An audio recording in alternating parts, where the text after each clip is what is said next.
একত্রে আমরা কি করেছি, কিসের থেকে স্বাধীন হয়েছি? আমরা পাকিস্তান থেকে আলাদা হয়েছি। স্বাধীন হয়েছিলাম 47-এ, আর আলাদা হয়েছি 71। এদেশ ভাগ হয়েছিল ধর্মের ভিত্তিতে। এদেশ মুসলমানদের দেশ। এটা কেন আপনাকে বলতে লজ্জা হয়?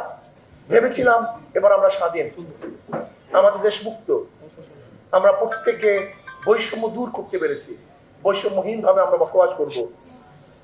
কিন্তু আমরা কি দেখলাম? সংখ্যাগরিষ্ঠরা মুসলমানদের সাথে বৈষম্য করছে, তাদের অধিকার দিচ্ছে না। আবার মুসলমানরা চিন্তা করছে মুসলমানদের জন্য আলাদা ভূখণ্ড না হলে আমরা স্বাধীনতা অর্জন করতে পারবো না। আবার 47 কারা আন্দোলন করেছিল, কারা সংগ্রাম করেছিল, একদিনও চিন্তা করেছেন? আজকে আমি বললাম না, আমাদের মাথার থেকে আমি মুসলমান, শুধু আমি মুসলমান এই চেতনাটাকে নষ্ট করার জন্য যত নেগেটিভ এখানে সৃষ্টি করা হয়। আমি মুসলমান যদি এই কথাটাই আমার মধ্যে না থাকে। দেখেন না, একজন তসলিমা নাসরিন, সেদিকে আমার একটা পোস্ট বলছিলাম 92% মুসলমানদের দেশে কোন অবস্থাতেই গান বাদ্য এবং বাদ্যযন্ত্র গানের টিচার দেওয়া যাবে না। আপনি দেখেছেন তসলিমা নাসরিন সেটার বিরুদ্ধে কি লিখেছে? 92% বাংলাদেশি, বাঙালি দেখছেন নেগেটিভ। মানে আমি মুসলমান এই কথাটা মাথার থেকে তুলে দেয়া, মূল চেতনাই হলো আমি যে মুসলমান, এটা আমার মনের মধ্যে না থাকে। আমি বাঙালি, আমি বাংলাদেশি, আমি সেকুলার, আমি নন সাম্প্রদায়িক, আমি উদারপন্থী, এই শব্দগুলি আমার মাথার মধ্যে ঢুকানো। আমি মুসলমান এই চেতনাকে নষ্ট করা, আর কিচ্ছু না। ভেবেছিলাম যে যদি আমরা বাংলাদেশে ভারত থেকে আলাদা হতে পারি তাহলে আমরা স্বাধীন, আমরা মুক্ত। 47-এ কেন আন্দোলন হয়েছিল দেখেন তো? কিসের ভিত্তিতে? কেন দেশ ভাগ হয়েছিল? ভৌগোলিক কারণে নয়। আমি বারবার এই কথাটা বলতে চাই, অন্য কোনো কারণে না। ভাষার ভিত্তিতে দেশ ডিভাইডেড হয় নাই, ঋতুর কারণে, ভৌগোলিক কারণে দেশ ডিভাইডেড হয় নাই। 47-এ দেশ আলাদা হওয়ার কারণটা কি ছিল? মুসলমান, ধর্মের ভিত্তি। এদেশ ভাগ হয়েছিল ধর্মের ভিত্তিতে।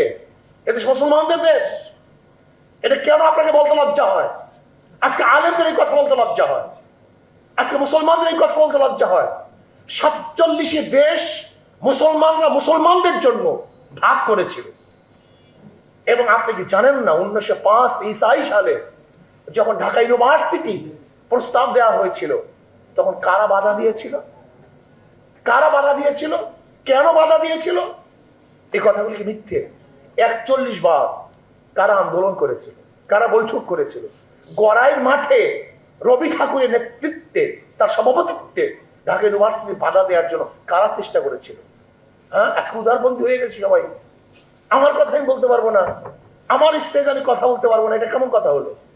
আমি মনে করি যে আপনাকে অবশ্যই মনে রাখতে হবে আমাকে ইসলামকে ঠেকাবার জন্য যত চক্রান্ত। 47-এ মুসলমানদের জন্য এই দেশ স্বাধীন হয়েছিল ধর্মের ভিত্তিতে। এদেশ মুসলমানদের দেশ, সংঘর্ষ মুসলমান। আপনি কেন চিন্তা করেন না যে পূর্ব পাকিস্তান পশ্চিম পাকিস্তানের মধ্যে প্রায় 1700 কিলোমিটার দূরত্বে অবস্থান করতেছে আমরা? ওইদিকেও পাকিস্তান, এদিকেও পাকিস্তান, মাঝখানে বিশাল ব্যবধান ভারত। এই দুই দেশ আলাদা দেশ, একই নামে পাকিস্তান নামে ভারত থেকে আলাদা হওয়ার পিছনে কি কারণ ছিল? অন্য কোনো কারণ না। ওরা সংখ্যাগরিষ্ঠ মুসলমান, আমরা সংখ্যাগরিষ্ঠ মুসলমান, কাজে এই দেশ মুসলমান। একত্রে কি হয়েছিল?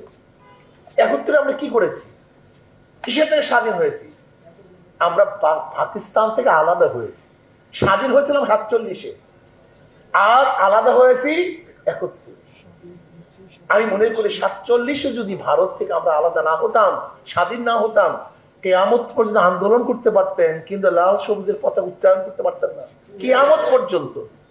আপনি কি দেখেন না যে কাশ্মীর একসময় মুসলমান স্বাধীন ছিল কাশ্মীর, এবং সেখানে 98-99% মুসলমান ছিল, কিন্তু আজকে তারা স্বাধীনতা নয়, তারা পরাধীনতা অনুভব করতেছে। আজকে সেখানে ভারত দখল করে ফেলছে। পাঞ্জাবের অবস্থা আপনারা দেখেন, হায়দ্রাবাদের অবস্থা দেখেন, এগুলো সব স্বাধীন রাষ্ট্র ছিল, কিন্তু পরবর্তীতে ভারত দখল করেছে। যদি 47-এ আমরা আলাদা না হতাম, কিয়ামত পর্যন্ত আন্দোলন করতে পারতেন, কিন্তু কোনদিন স্বাধীনতা অর্জন করতে পারতেন।